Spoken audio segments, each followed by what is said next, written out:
Okay, welcome everyone. Today we're doing a deep dive into, well, one of the most iconic structures anywhere, the Great Pyramid of Giza, but maybe not the way you usually hear about it. Exactly. We're looking at it through a different lens today. One based on a discussion that really pushes back against, the conventional story. Yeah, the standard archaeological view. Right. It pulls together some, frankly, fascinating data points and suggests that maybe the accepted history isn't the full story. So our mission here is to unpack these claims, look at the actual data, the source highlights, and just sort of explore what it might mean for how we understand this incredible monument. The source basically argues that modern archaeology often claims it has the answers, Right. but might be missing or even ignoring key information because it just doesn't fit the established narrative. Okay, so let's dig into that core idea first. This suggestion that new data gets pushed aside if it doesn't match the pre-existing discovered narratives. Why? Why would that happen? Well, the source describes it as a kind of recurring algorithm in how societies process information. There's a comfort in the known. Comfort, yeah.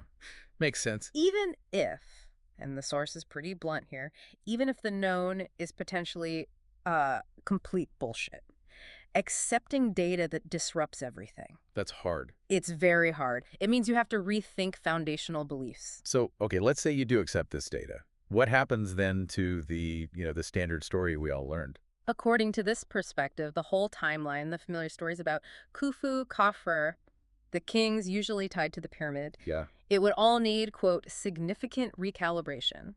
You'd basically have to admit the existing framework might be seriously flawed. And the source suggests that admitting this would force archaeology itself to examine its core programming, this sort of self-sustaining loop of claiming to have the answers already. Precisely. It's a challenge to relying only on certain kinds of evidence while maybe dismissing others just because they're inconvenient to the established story. Right. And speaking of inconvenient stories, the source brings up some pretty contradictory historical data, like this Zeptepi Kings list. What's that about? Okay, so the claim is this list documents Egyptian rulers going back, get this, 30,000 plus years. 30,000. Yeah.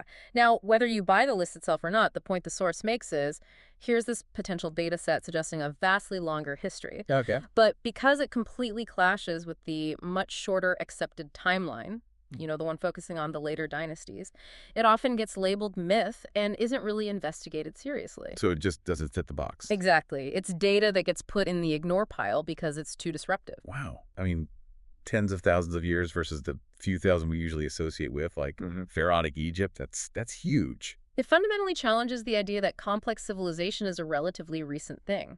If data like that list holds any water, our whole view of human history might need a serious rethink. And it's not just documents or lists, right? The source talks about actual physical stuff, potential mysteries underground. It says there's a bunch of stuff under the ground. This is where it gets really wild. The source specifically mentions readings, stands, suggesting some kind of massive structure, potentially going 2 kilometers under the ground. Hold on. 2 kilometers down. That's the claim reported. And the source poses this really pointed question. If there are actual readings suggesting something that enormous under the Giza Plateau, why isn't there a massive global archaeological dig going on? Yeah, you'd think that would be the biggest news ever. If it's accurate, it totally changes the context of everything we see on the surface. Staggering. And it's not just potential big structures underground. The source also points to specific anomalous data already found, things in temples or tombs that don't fit the primitive ancients narrative. Yeah, and it gives some pretty specific examples, like finding incredibly clear hieroglyphs of a spaceship, a helicopter, and a submarine in a temple at Abydos. Wait, what? Images that look like modern tech, carved back then. How does mainstream archaeology explain that? Well, the standard explanation is usually pareidolia seeing familiar shapes in random patterns or maybe overlapping carvings from different times, creating accidental images. Okay. But the source argues these are incredibly clear and not so easily dismissed. And then there's the other famous one, this wooden plane found in a chamber. The Sakura bird. I've heard of that. Often called that, yes. But the source argues its aerodynamic properties are way too advanced for just a simple bird carving from that era. These things, this perspective says, are just screaming anomalous data. Challenging the whole idea of their technological level. Exactly. Challenging the idea we know exactly what they were capable of. So, okay, we've got potentially much older timelines, hints of these huge buried structures, artifacts, and images that seem out of place. Yeah. If the Great Pyramid wasn't primarily a tomb for a king, what else could it have been, according to this view? This is where the alternative purpose theory comes in. The source explores the idea that the pyramid wasn't just a monument, it was a machine, a system. A machine. Yeah. A theory first floated around 1998 proposed it was a kind of power plant. That idea has apparently evolved into something more specific, an electron harvester. An electron harvester. Okay, that sounds very sci-fi. What does that actually mean? Well, the concept presented is that it wasn't creating energy like, say, burning fuel. It was designed as a clean, pollution-free system that harvests electrons, collects energy already present in the environment. Like a giant solar panel or a wind turbine, but for electrons? Sort of, yeah, that's the analogy, tapping into a natural energy source. Okay, but how? How could a massive stone building possibly do that?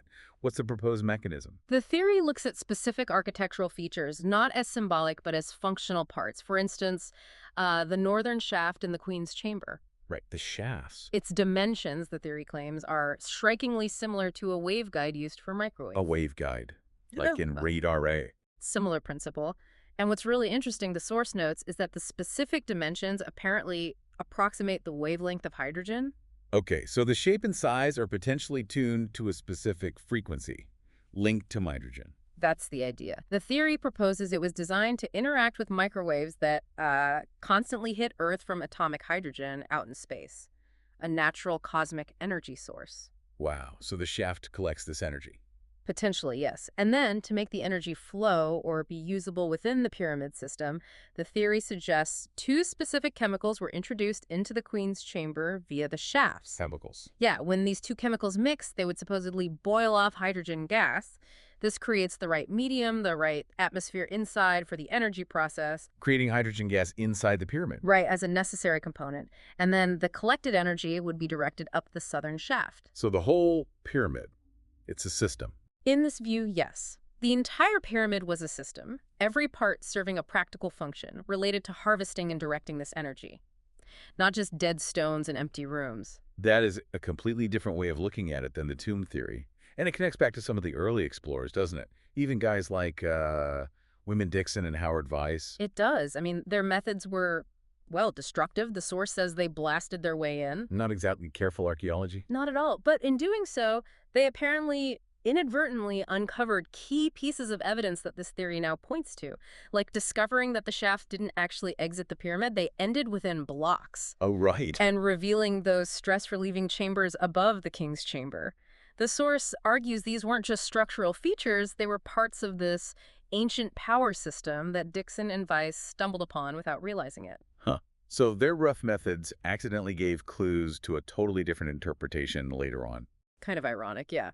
They found puzzle pieces. And it's not just old finds. The source emphasizes that recent science keeps proving we still don't know everything about what's inside. You mean like the big void they found? Exactly.